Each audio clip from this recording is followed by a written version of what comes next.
This Canucks player is exceeding expectations, and this prospect looks like a future star.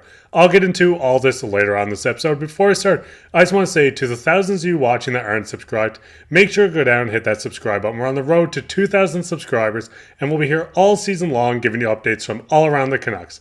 So with that, let's hop straight into the first topic today, which is Hoglander was the Canucks' missing piece.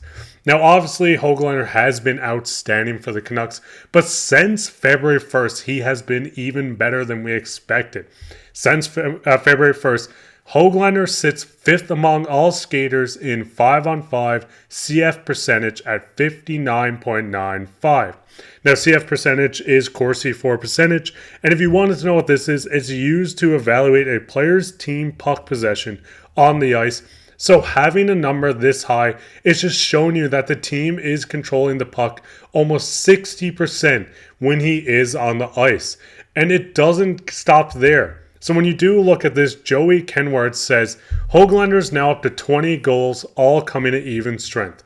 I just want to say saying Hoglander and 20 goals in the same sentence is just outstanding. But when you do look at it, single season club record for most goals without any on the power play came back in 08-09 when alumni for the Canucks Alex Burrows netted 28 with 24 even strength and 4 shorthanded goals. Now, obviously, Canucks fans weren't too pleased with deadline. Obviously, they didn't want to give up too much, but the team wanted someone in this top 6 for more firepower, and I think Hoglander might be the guy that we were expecting to trade for, but we have him in the system. This is a guy that somehow slid down to pick 40 in the draft. He's been outstanding for the Canucks. He's on this top line. He's looked completely perfect in it.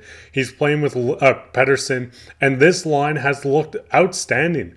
Obviously, they didn't go out and get a guy like Tyler Toffoli who could add instant offense, but having a guy like Hoglander who scored 16 goals just playing in the bottom 6 this year, come up into that top line and still not look out of place is just outstanding. I mean, when you do look at him this season, he has 64 games played, 20 goals, 11 assists for 31 points. He's a plus 18 on the season. He has 17 blocked shots, 64 hits, and just overall his game has developed so much since last season. We've seen last year in 25 games he only had 3 goals, 6 assists, 9 points, a -4. We obviously seen him sent down to Abbotsford last season, and just seeing his development after playing in Abbotsford has been amazing, honestly. You see this guy get sent down, worked his butt off, got back into the big club, fought through playing in the bottom 6, and he's got rewarded to being in the top 6. I mean, you look in his first 2 seasons, in 56 games he had 13 goals, in 60 games he has 10 goals, in 25 games, he has 3 goals, and now this season, in 64 games, he has 20 goals. I don't think it's far off to say that a guy like Hoglander is going to end up scoring 30 goals. I'm not sure if it's going to be this season, but next season for sure, this guy, you can staple him down, put him on your parlays, whatever it might be. Hoglander is going to be a 30-goal scorer next year. Now, the big thing is, you look at his last 5 games playing in this top 6 on the top line. Against LA, obviously, he had no points. He was a -1. He did still have 3 hits. You've seen against the Ducks, he had a goal, a +1, 1 hit. You've seen against the Kings again, in a win in overtime, he had 1 assist. Against Vegas, which the Canucks did win again, he had an assist. And then when you see against the Jets, who ultimately stole Tyler Toffoli from the Canucks, they went out, made a bunch of moves. The Canucks came out and won 5-0, where Hoglander did have 1 goal, 1 assist, 2 points, a +3, 1 even strength goal, 1 block, 1 hit in 12 minutes. His shooting percentage was 50%, which obviously is not sustainable, but it is just 1 game. And when you're hot, your shots are going in. Now, when you do look at Hoglander and you kind of compare him around the league, you can see these 20 goal scores here. Hoglander is tied right now for 67th in total goals. You see some guys below him. Mark Scheifele has 19 goals. Zibanejad has 19. And the guy I want to look at the most is a guy like Cole Caulfield. This is a guy who got signed to a contract extension. This is a guy playing in the top six in Montreal. He's known to be a sniper. But when you look at this, Hoglander does have more goals, and he spent less time not only on the ice, but in the top six this season. Hoglander is just averaging 11.39 seconds on the ice in total. You see the guys on this list. Obviously you have guys like Evander Kane that does have one more goal. Robert Thomas, Barzal, Cairo, Tavares, Sagan, Nekes, Teravainen, Skinner. You see these guys on the list, and the big difference between these guys is the cap hit. Now, when you do look at the cap hit of a guy like Hoglander, he signed for 2 seasons, including this year, at $1.1 million. This is value that you can't get out of any of these guys on the list like that. You see guys like John Tavares making his boatload of money. Guys like Anthony Mantha, who was just traded, making a boatload of money. Barzal, Thomas, these guys are making a lot more than, as I said, $1.1 million that Hoglander is making. This is a guy that just came in, shattered expectations. I was not expecting him to not only score 16 goals in this bottom six, but come up and just turn into that top line left wing that they needed.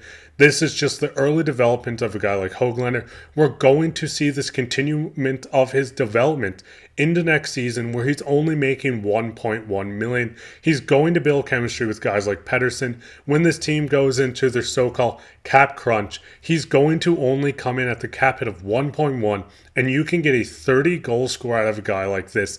This is just insane value. His numbers don't lie. You see that all this is on even strength. He knows how to score a goal. A full season of him in the top six on the power play, this guy's going to score 30 plus goals and just be an absolute steal at pick 40 for the Vancouver Canucks. So what's your guys' thoughts on Hoglander? Did you expect him to do this season? Were you expecting him to maybe come out, fill out the middle six, the bottom six, but not turn into a star like this? And what's your expectations for him next year? Because I have him inked in for 30 goals, 20 assists, for 50 points, to have one of the best contracts in the league at $1.1 million. But this gets into our second topic today, talking about the future of the Canucks, is Tom Willander will be game-changing. Now, Dave Hall did send out a couple tweets today, and one of them said, Tom Willander picked up 2 primary assists today, putting him up to 21 points, 4 goals, 17 assists. That sets him third among U19 NCAA defenders. He's also plus 24 now, which is third among the highest all defenders in the nation. This guy has been an absolute stud in Boston. He's looked great. And honestly, seeing this guy's development throughout the NCAA just makes you think how good this Canucks team might be in the near future.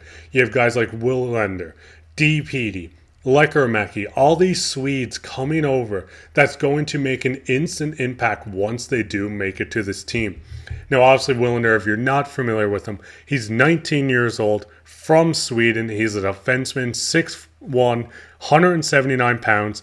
And when you just kind of look at the bottom of the screen here at some of his strong parts of his game, you can see the value stems from the combination of high-end skating and motor. He's always engaged defensively, using his dynamic composure and effective footwork. And when you just read into this guy, it just makes you so excited for him.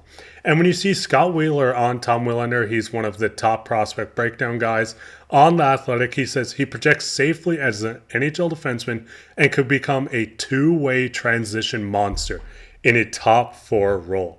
Now, if this doesn't get you excited, I do not know what to say. The Canucks' future as a whole should just get you excited. When you just look at 3 prospects, DPD, who's on his way to Abbotsford. This is a guy that's going to be a physical force for them, and he's going to end up making the Canucks in the next 2 years. You have guys like Jonathan Lekkerimäki, who could make the team and could honestly be an Abbotsford if his team does miss the playoffs in his game tomorrow. This guy's going to come in, fill out that top 6 with scoring power, passing, just an offensive juggernaut. Yes, they are 19, but these guys have the potential. And then you have someone like Willander, who's in Boston, in college, just playing outstanding. This guy is going to be huge for them as well. And you have 3 prospects coming over when the Canucks are in the midst of their peak. We're seeing this season they're the best team in the NHL. They're going to get reinforcements, and it's not going to cost them draft picks. $5 million. These guys are going to come in, and if you take Hoglander's contract into effect, these guys are all coming in at 1.1 million or less. So what's your guys' thoughts on this as well? Do you think Willander's going to come over soon? Do you think he still plays another year in university? Or do you think this guy is going to end up coming over, be just an absolute monster, and turn into a franchise defenseman? But that'll be it for this episode of Canucks Digest. If you enjoyed these prospect breakdowns, if you enjoy just player breakdowns, let me know down in the comments. While you're down there, leave a like, share this with your friends, and make sure to subscribe, as we're going to be here all season long giving you updates from all around the Canucks, as I said. But with that, take care.